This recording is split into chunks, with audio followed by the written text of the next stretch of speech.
ये आप देख सकते हैं सरकारी मुलाजमीन आज इस्लामाबाद हाई कोर्ट के बाहर प्रोटेस्ट कर रहे थे और इनको इस वक्त इस्लामाबाद पुलिस यहाँ से गिरफ़्तार करके लेके जा रही है। ये आप देख सकते हैं इस्लामाबाद हाई कोर्ट के बाहर के मनाज़िर हैं और सरकारी मुलाजमीन यहाँ पर एहतजाज कर रहे थे और उनको इस्लामाबाद पुलिस पकड़ के गिरफ़्तार करके यहाँ से लेके जा रही है।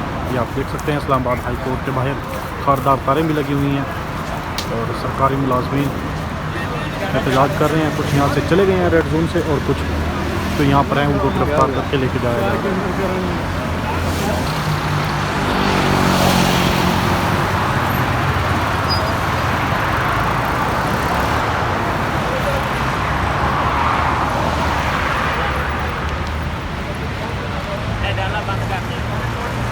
ये आप देख सकते हैं सरकारी मुलाजमीन है यहाँ पे रेड जोन में इस्लामाबाद हाई कोर्ट के सामने प्रोटेस्ट कर रहे थे, उनको गिरफ़्तार कर लिया और इस वक्त आप देख सकते हैं यहाँ पे गाड़ी में बिठा लिया इस्लामाबाद पुलिस ने और यहाँ से लेके जा रहे हैं।